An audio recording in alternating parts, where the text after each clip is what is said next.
We are exposed to 15,000 chemicals daily, but only 500 have ever been checked for health issues. We tend to think that regulators of professions are there to protect us. They're not. They're to protect the profession. There's enough mercury in one average-size filling to exceed the EPA standard of exposure for over 100 years. It was now killing more children every year than the Vietnam War killed in 20. 33 major companies made more money in 2005 than the rest of the Fortune 500 put together. Little companies like Microsoft. Think about this. You're putting the most toxic substance on the earth that's not radioactive into your body. They want to blame everything on something else so that they can create a drug to go after it. For a child's developing brain, that mercury exposure can be horrid. It can be permanent.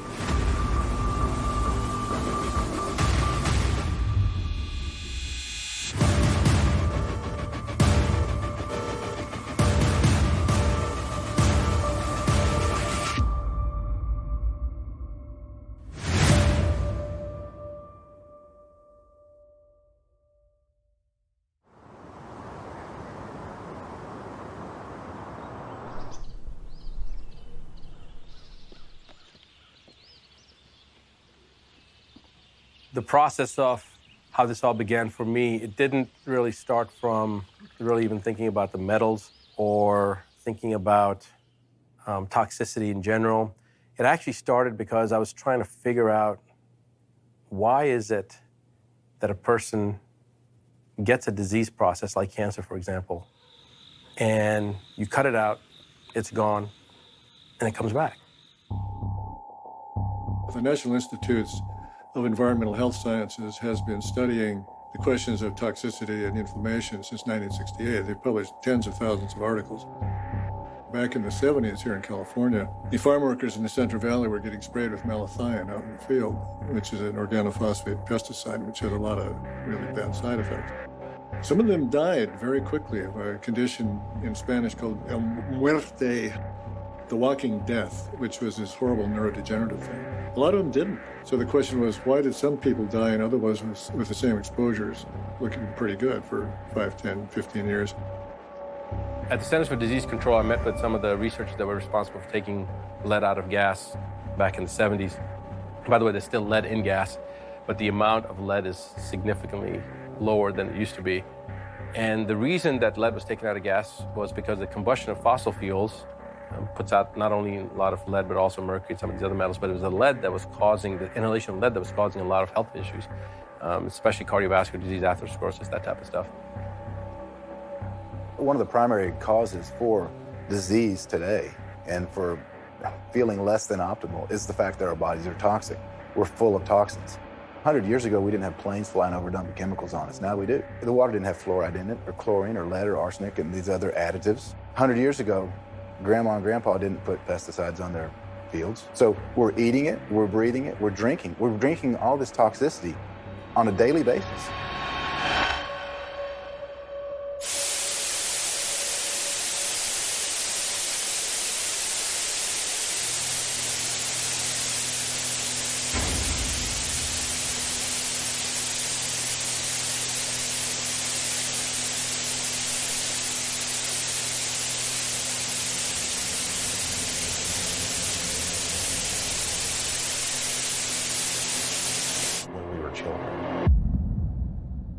I went into integrative medicine from being a liver and pancreatic subspecialist in surgery because I got sick and because the mainstream medical approach of throwing pills at symptoms are really not very helpful. My problem was toxicity. I was doing 605 operations a year, according to the disability company, and leaving scrub solution on my skin to prevent infection, which worked great. The trouble was I was absorbing it.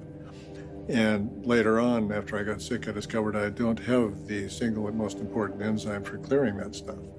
So it just kept building up and up in my system and poisoned me. And I got really sick. I almost died, actually.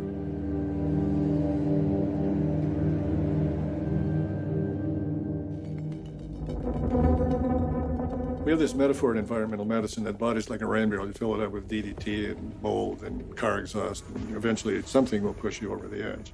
It doesn't really matter whether it's a tuna sandwich or a shot or a new mercury filling.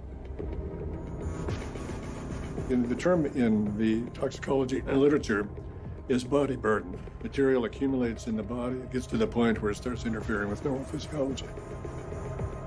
Inflammation seems to be the moving part of all chronic illness. For example, Peter Libby, who's the head of cardiology at Harvard, wrote a paper 3 or 4 years ago looking at recent research in what causes heart disease. Well, guess what? It's not cholesterol, it's inflammation.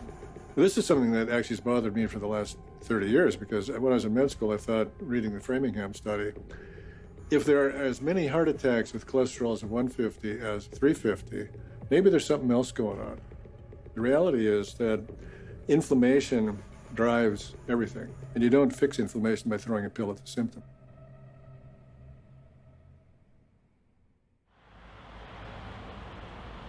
Modern medicine wants to blame everything on viruses. They want to blame everything on bacteria. They want to blame everything on something else so that they can create a drug to go after it. But you see, for the metals or for these toxic substances, it's harder to find a drug because there's only one certain class of drugs that you can use to get rid of these poisons. And to get rid of a poison is not as attractive as some type of infectious process or something new. You know, we call them the virus hunters, the bacteria hunters. They want to go after something that can be commercialized. But there's no point in trying to deal with toxicity. They blame everything on something that didn't cause it.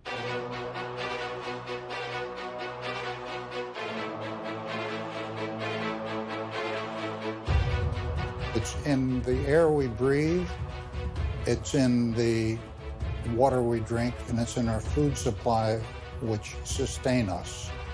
In Japan, people got sick. It affected up to 11,000 people, with over 1,000 dying over time. It caused multiple diseases, birth defects, and it was found out to be mercury being put in the seawater. Why are they not here talking to us? You don't know. She's asking the APA. But there had been mass mercury poisonings throughout history, and so people had a big, Mitomata disease in Japan, but also in Nigeria and Ghana, in the Soviet Union. They had used mercury as an antifungal agent on agricultural grains. And those grains, they would store during the summer. They would sell them for planting. People weren't supposed to eat them because they were covered with mercury, but, people made mistakes. And in many cases, that grain was delivered as food to villages or towns or cities, and you had mass poisonings of mercury. And so the scientists were able to study what happened to you if you got mercury poisoning.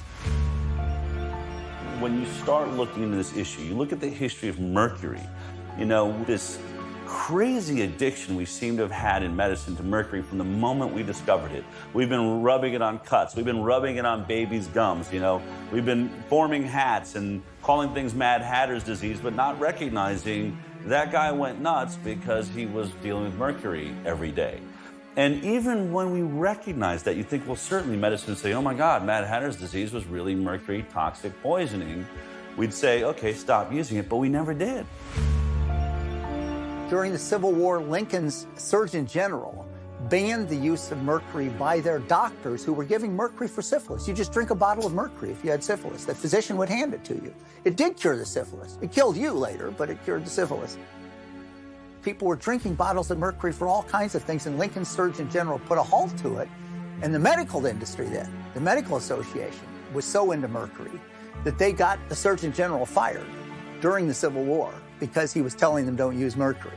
And then there was a tooth powder back in the 1920s, 30s, all the way up to the 40s, called Calomel, that also had high levels of mercury. And so again, it was an opportunity for scientists to document contaminated or exposed populations and compare the outcomes to unexposed controls. And, and so the impacts of mercury poisoning were really well documented.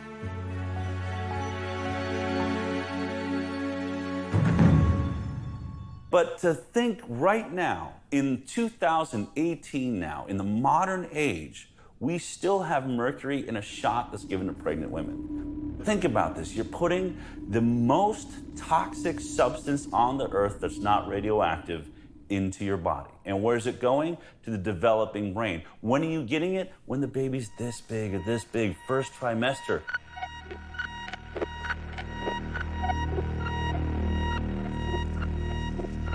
When you look at all the metals, the second most destructive one is mercury, according to the EPA. Now, why are we not talking about the most toxic one?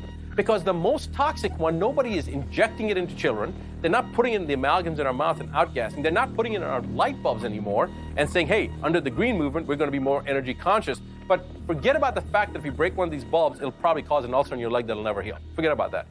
That's why we're not talking about the most toxic substance, uranium. Some people think it's plutonium. Plutonium is actually man-made, and it's made from uranium, but it's actually uranium is the most toxic substance. Second most toxic is mercury. Why do I talk about mercury? Because nobody's injecting people and implanting uranium into people's mouths or injecting into their bodies. As Bobby Kennedy puts it, you're not arguing with me, you're arguing with the periodic table. You know, democracy is really, I mean, everybody recognized from the beginning of our democracy that the only way that it could function is if you had a free flow of information. And, you know, there was this sense that the empirical truths that were important for forming policy would emerge from the furnace of debate. Nothing else, no other metal, no other toxic substance has ever been shown to cause a denudation of the neurofibrils to the extent that mercury does, which is basically disintegration of the nerves. Literature on this in medical literature is quite extensive. I'm the author of the only existing peer-reviewed review of the medical literature. I found 204 articles in English. There's a wide range of very subtle problems. It really can affect just about any organ in the body and causes a great deal of mayhem. But here's what most people don't realize. If we talk about LD, LD means lethal dose. LD1 of mercury would kill one mouse in the 100 sample. LD1 of lead would kill 1 out of 100. If you give those 100 mice LD1 of mercury, enough to kill one of them, and LD1 of lead, synergistic, it kills 100 out of 100. The term is synergistic toxicity. So when you have a little bit of this and a little bit of that, it's much worse than having 50 parts of just this. And with lead and mercury, it's 1 part lead, 1 part mercury. If you combine them, it's like 100 parts of either one. 1 and 1 equals 100, not 2. Mercury is the prototype. Mercury is a perfect example of a substance which, in very small quantities, causes very severe illness. But if you ignore the others, you've missed a huge piece of the puzzle, because mercury mixed with mold toxin, and mercury mixed with lead, and mercury mixed with organophosphates, or pesticides and herbicides, is 10 times or 100 times it's more toxic, each one of them. People who are thin, that don't have a way to store the mercury, are more likely to have problems. So this thinness works against people who are mercury toxic. There's many, many factors when you're exposed. I mean, a guy like me losing brain cells every day, it may not be important, but for a child's developing brain, that mercury exposure can be horrid. It can be permanent. But regardless, if you look at lead, and you look at mercury, and you look at some of these other metals, all of them have detrimental effects. And the only studies that have been done to look at the combination of these metals and how deleterious they can be was a study done in the 1970s and looked at lead, mercury, and cadmium. And that was it. I'm not aware of any other studies that have been done to look at the destructive nature of these metals. Some dentists and consumers came to my law firm in the 1990s. They came to us and said, dentists are being told to keep their mouths shut about the mercury in amalgam. Amalgam is not silver fillings. That surprised me. They are made of mercury. And the dentists are telling this to consumers, and when they do, the dental boards, who are the regulators of dentistry, are swooping down and threatening their licenses, even taking their licenses. I know quite a few colleagues of mine over the years who've had their licenses permanently taken because they were taking out mercury fillings. Dentists were told, you can't talk about mercury, and if you do, we'll take your license, and they took licenses.